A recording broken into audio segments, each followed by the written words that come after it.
주님을 찬양합니다. 2021년 국제 추수감사절 특별집회 신성한 삼일성 안에서 신성한 삼일성과 함께 삶 메시지 1번입니다. 신성한 움직임과 우리의 체험에서의 신성한 경륜과 신성한 삼일성의 신성한 분배. 오, 주 예수님, 우리는 신성한 경륜과 신성한 삼일성의 신성한 분배를 보아야 합니다. 이 메시지에 들어가기 전에 말씀 두 구절을 살펴보겠습니다. 먼저 마태복음 28장 19절입니다.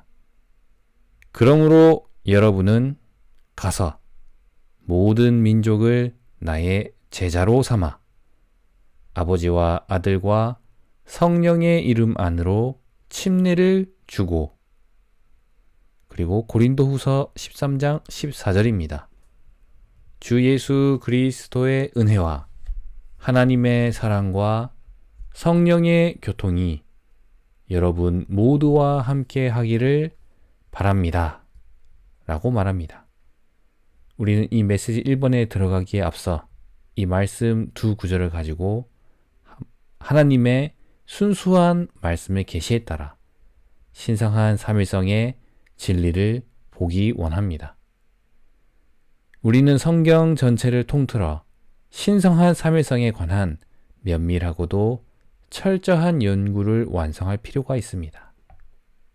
가장 좋은 길은 특정 요점들에 관해 논쟁하거나 싸우는 것이 아니라 성경으로 돌아가 그 항목을 연구하는 것입니다.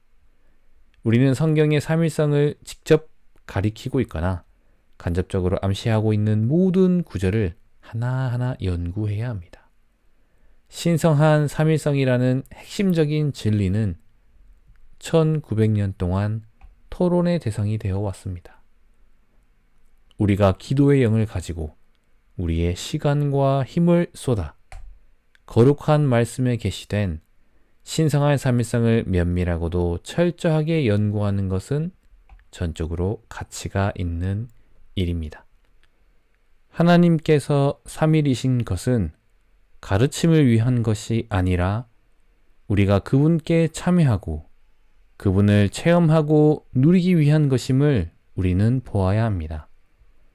지난 1900년 동안 많은 위대한 학자들은 삼일성, 즉 하나님의 위격, 그분의 신격에 관해 알기 위해 많은 것들을 가르쳐 왔습니다.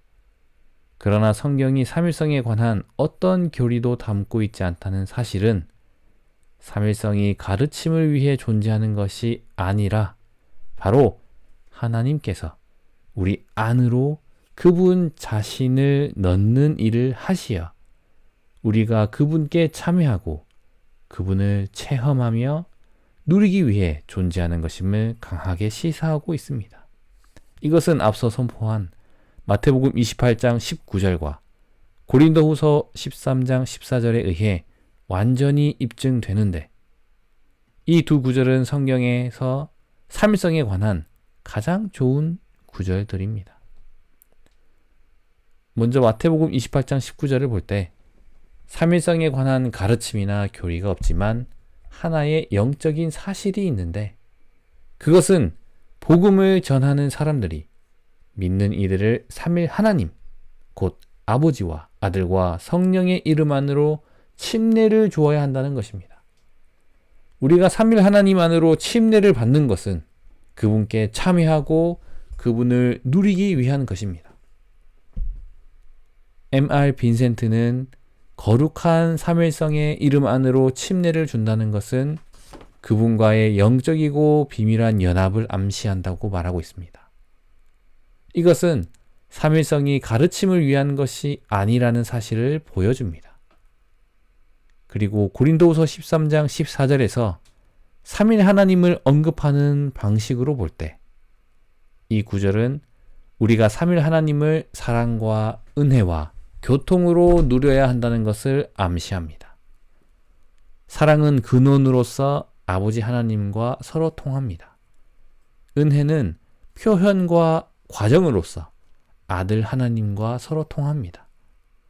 은혜와 사랑은 그 영 하나님의 도달하심과 교통을 통해 우리 안으로 전달됩니다. 이것이 곧 삼일 하나님을 사랑과 은혜와 교통으로 누리는 것입니다. 이것은 삼일 하나님께서 우리가 누리기 위한 분이시라는 것을 가리킵니다. 오, 주 예수님, 이 개요의 로마서 1번에 신성한 경륜과 신성한 삼일성의 신성한 분배가 있습니다. 우리는 앞서 언급한 이 두 구절의 말씀과 또 하나님의 이 순수한 말씀의 계시에 따라 신성한 삼일성의 진리를 보기 원합니다.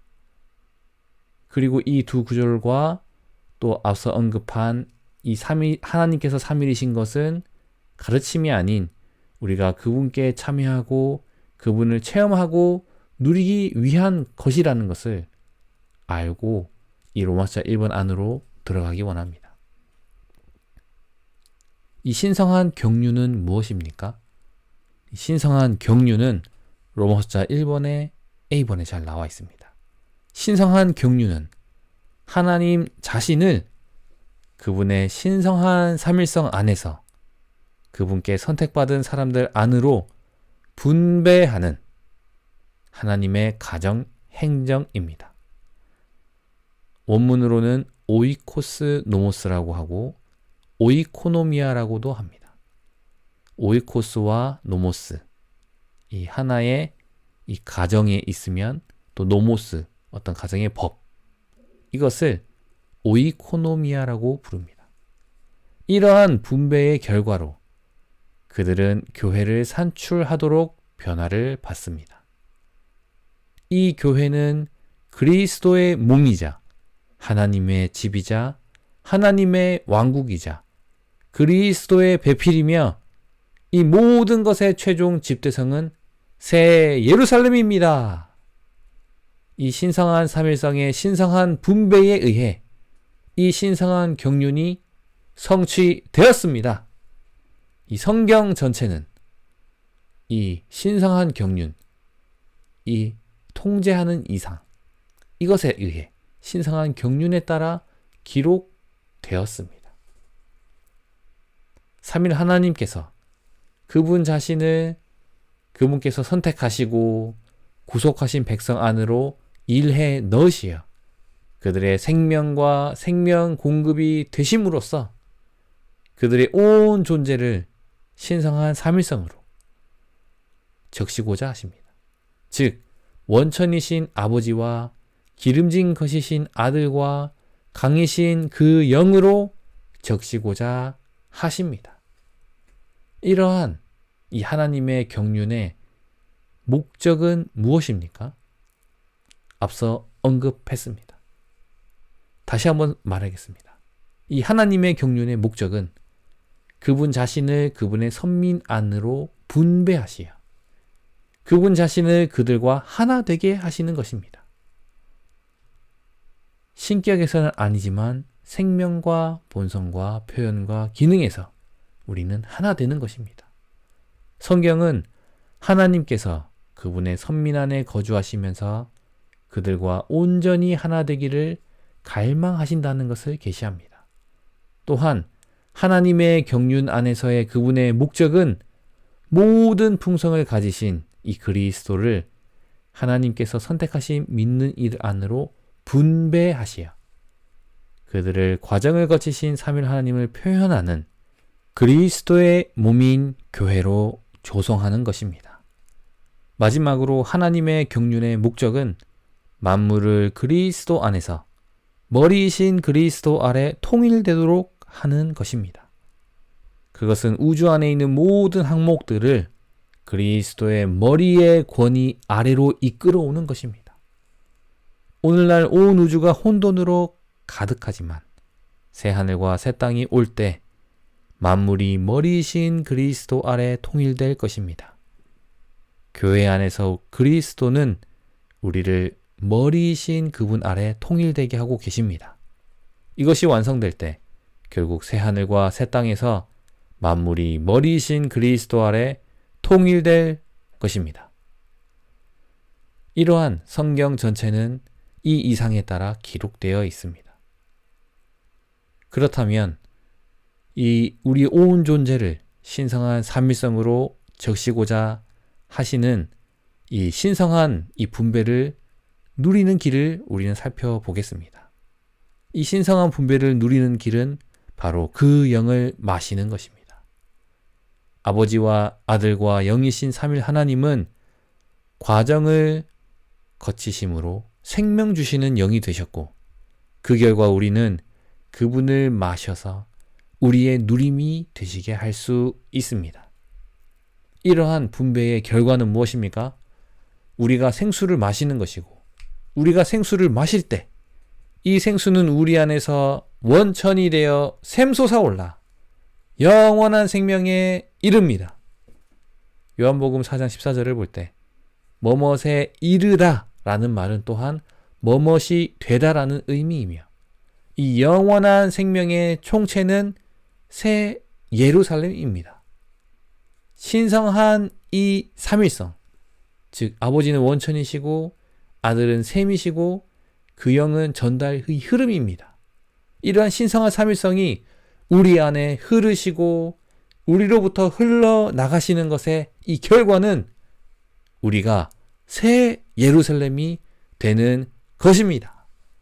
할렐루야! 로마자 2번에서 우리는 마태복음에서의 신성한 움직임을 볼 수 있습니다. 이 신성한 경륜과 신성한 삼위성의 신성한 분배에 대한 통제하는 이상에 근거하여 우리는 마태복음에서 신성한 움직임과 우리의 체험에서의 신성한 삼위성을 볼 수 있습니다. 여기서 총 5가지를 볼 수 있습니다. 육체되심과 주님의 침례 받으심과 주님께서 가르치신 기도와 귀신들을 쫓아내심과 주님의 분부하심입니다. 마태복음 1장 18절과 20절에서 23절을 볼 때 육체되심을 볼 수 있습니다.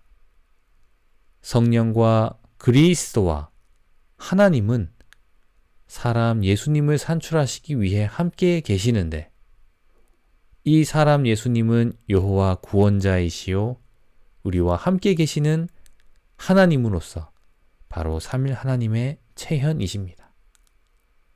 마태복음 3장 16절에서 17절을 볼 때 주님의 침례 받으심을 볼 수 있습니다. 아들은 열린 하늘 아래 침례의 물속에 서 계셨고, 그 영은 비둘기같이 아들 위에 내려오셨으며 아버지는 하늘에서부터 아들에게 말씀하셨습니다. 세 번째로 마태복음 6장 9절에서 10절에서는 주님께서 가르치신 기도를 볼 수 있습니다. 주님은 믿는 이들에게 다음과 같이 신격의 삼위성을 함축하는 3가지 간구를 표현함으로 기도하라고 가르치십니다. 먼저 아버지의 이름이 거룩히 여겨지도록 하시며, 이것은 주로 아버지와 관련되며, 왕국이 오게 하시며, 이것은 주로 아들과 관련되며, 뜻이 이루어지게 하십시오는 주로 그 영과 관련됩니다. 주님의 기도의 본은 다음과 같이 끝을 맺습니다. 왕국과 능력과 영광이 영원토록 아버지의 것입니다. 아멘. 왕국은 아들께 속한 것으로서 하나님께서 그분의 능력을 행사하시는 영역입니다. 능력은 그 영께 속한 것으로서 아버지께서 그분의 영광을 표현하실 수 있도록 하나님의 의도를 수행합니다. 네 번째로 마태복음 12장 28절을 볼 때 귀신들을 쫓아내는 것을 볼 수 있습니다. 아들은 사람의 신분으로 그 영에 의해 귀신들을 쫓아내심으로 아버지 하나님의 왕국을 가져오셨습니다. 신성한 동역 안에 있는 신성한 삼일성의 움직임은 우리가 따라야 할 탁월하고도 아름다운 본보기입니다. 이것은 그분의 몸의 지체들인 우리가 동역할 수 있도록 우리의 머리께서 세우신 좋은 본입니다. 신성한 삼일성의 중심이신 아들은 전혀 자신에 의해서나 자신을 위해서나 자신을 향해서 존재하지 않으셨습니다. 그분께서 행하신 것은 무엇이든지 하나님의 영에 의한 것이자 아버지 하나님의 왕국을 위한 것이었습니다. 우리는 여기에서 동역의 본을 볼 수 있습니다. 오늘날 교회 생활에서 그리스도의 몸이 충분히 건축되지 못하였는데 그것은 합당한 동역이 부족하기 때문입니다. 만일 우리가 몸의 모든 지체들과 함께 동역하기를 원한다면 머리이신 그리스도를 우리의 본으로 취해야 합니다. 우리는 어떤 것도 우리 홀로 혹은 우리 자신을 위해 하지 말아야 합니다. 이와 반대로 우리는 그 영에 의해 이 땅에서의 하나님의 유익과 권익을 위해 서로 동역해야 합니다. 우리는 기능을 발휘하기 위해서 반드시 동역해야 합니다. 우리는 매우 실질적이고 분명한 방식으로 교회 안에서 기능을 발휘하기를 추구해야 합니다. 우리가 깨달아야 하고 기억해야 하는 것은 우리 각 사람이 하나의 지체로서 오직 한 가지의 일만을 할 수 있다는 것을 우리는 깨닫고 기억해야 합니다. 모든 것을 다 할 수 있는 지체는 없습니다. 그러므로 우리는 반드시 다른 이들이 할 수 있는 것이 무엇인지 알아야 하고 그들이 할 수 있는 것을 하게 해야 합니다. 우리의 봉사에 있어서 가장 중요한 원칙 중 하나는 반드시 동역하면서 섬겨야 한다는 것입니다. 우리가 동역 안에서 봉사하려면 우리는 많은 공과들을 배워야 합니다. 한 가지 중요한 공과는 바로 다른 이들을 신뢰하는 것입니다. 어떤 사람이 아무리 어리고 육체적이라 해도 우리는 반드시 그를 도와서 봉사 안으로 인도해야 합니다. 결국 우리의 모든 일이 다른 사람들의 손안에 있어야 하고 우리와 함께 봉사하는 수백 명의 사람들이 남아 있어야 하는 것입니다. 이것이 동역하는 방법이고 다른 사람들을 참여시키는 길이며 교회를 건축하는 길입니다. 우리가 봉사하면 할수록 우리의 손안에 있는 것은 더 적어져야 하고 우리가 더 많이 봉사할수록 봉사하는 사람의 수는 더 많아져야 합니다. 이것이 합당한 봉사입니다. 우리는 우리가 행한 일만 생각해서는 안 됩니다. 오히려 우리는 우리의 손안에 있던 봉사의 비율과 봉사하는 사람들의 인수를 생각할 필요가 있습니다. 이 문제에 있어서 참되고 가장 커다란 공과는 부서지는 것입니다. 우리가 부서지는 것에 관해 말할지 모르지만 부서지는 길은 동역의 방식으로 우리의 형제 자매들과 함께 주님을 섬기는 것입니다. 지금까지 마태복음에서 신성한 움직임의 네 번째까지 보았습니다. 다섯 번째는 마태복음 28장 19절에 주님의 분부하심입니다.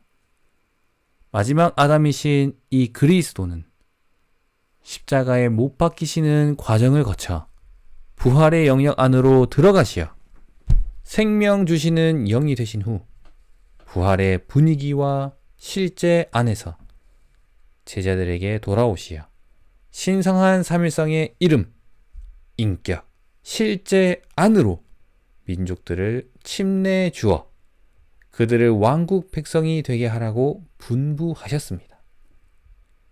어떤 사람을 삼일 하나님의 이름 안으로 침례 주는 것은 그 사람을 삼일 하나님의 온 존재 안으로 잠기게 하는 것입니다.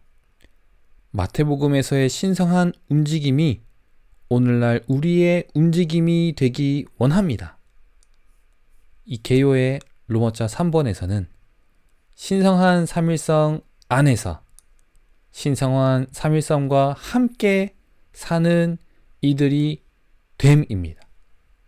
우리가 신성한 경륜과 신성한 삼일성의 신성한 분배에 대한 이상을 보았다면, 그리고 로마자 2번에 마태복음에서의 이러한 신성한 움직임에 대해서 우리는 보았다면, 우리는 신성한 삼일성과 함께 사는 이들이 되어야 합니다. 우리는 실제의 영께서 신성한 움직임과 우리의 체험에서의 신성한 경륜과 신성한 삼일성의 신성한 분배의 모든 실제 안으로 우리를 안내해 주시기를 기도해야 합니다. 우리는 신성한 삼일성 안에서 신성한 삼일성과 함께 사는 이들이 되어 그분을 우리의 생활의 실질과 요소 자체가 되시게 해야 합니다.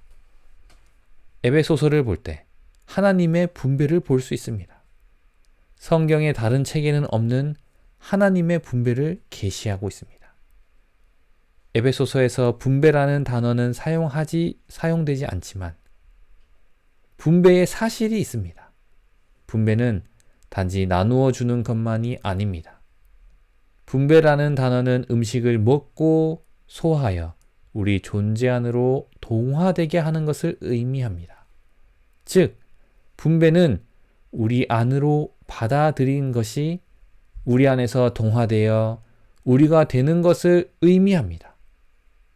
우리가 먹은 음식의 요소가 우리 존재 안으로 동화될 때 그 음식은 우리가 됩니다.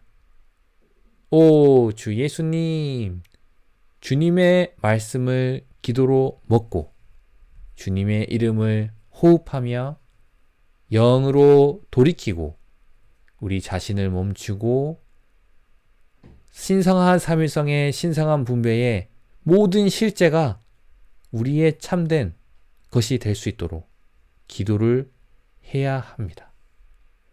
그렇다면 우리는 신성한 삼일성 안에서 신성한 삼일성과 함께 사는 이들인 것입니다.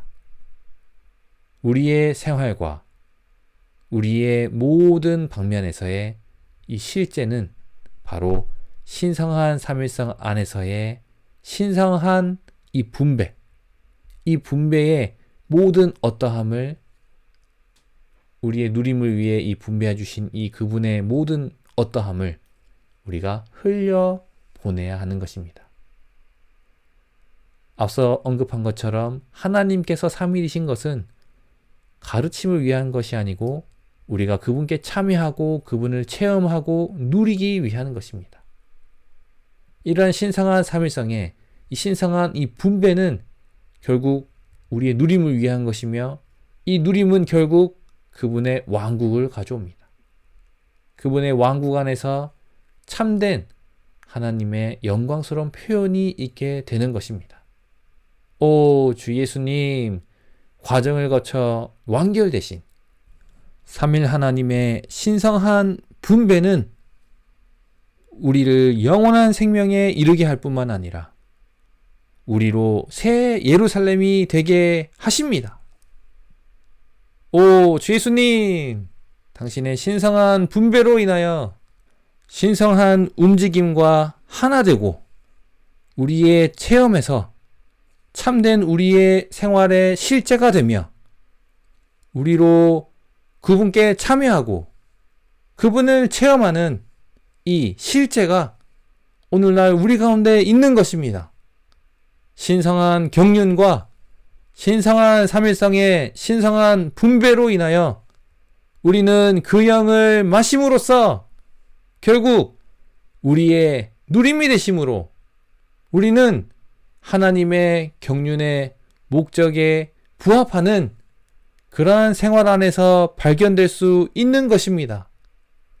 신성한 움직임이 있고 여기에 하나의 본이 있고 이러한 움직임과 이러한 하나의 본이 우리로 하여금 그 발자취를 따라가게 하는 것입니다.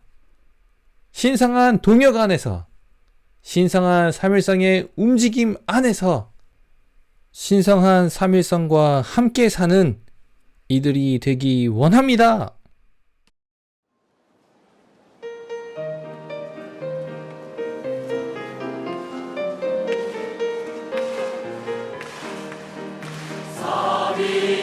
하나님 우리 안에 지금 성령으로